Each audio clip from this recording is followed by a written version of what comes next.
Nasaan yung lechon? Ilabas yung lechon! Ano nga? Higitera ka!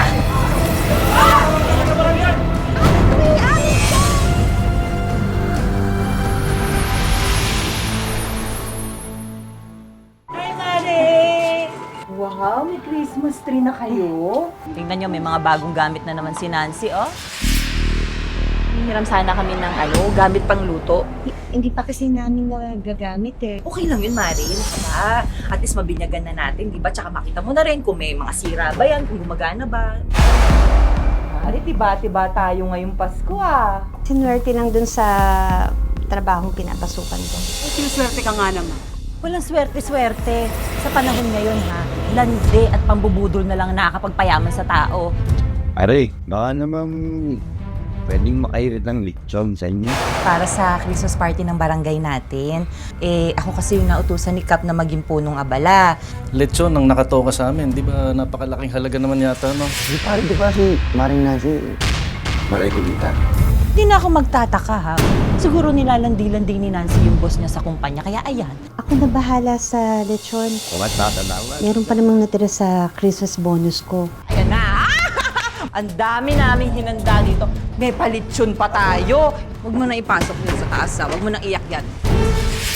Nagustuhan mo ba yung binili ko sa yung damit? Nay! Nay, yung damit ko hindi ko makita. Yung pangpasko ko hindi ko makita. Wala dito! Daphne, yun yung nawawala akong damit ah. Ano ang lagi? Kayo lang may karapatang bumili ng ganyang damit? Huwag ka naman basta-basta nagbibintang. Bakit naman po kasi ganun si Aling Ides? Ang sakit po magsalita.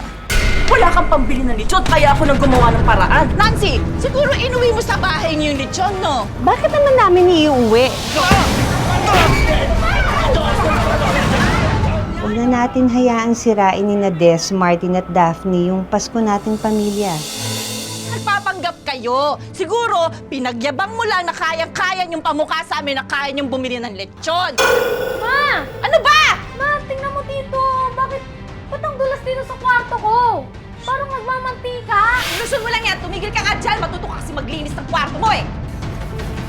Nay, tayo lechon nandito! Paano kung ang lechon na handa sa Christmas party ng barangay maglahong parang bula?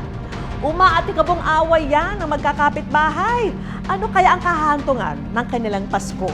Simula po ngayong Sabado, may espesyal na karakter kaming isinama sa ating tampok na kwento. Siya po ang ating Mystery Wisher. Nahulaan niyo na ba kung sino ang ating Mystery Wisher?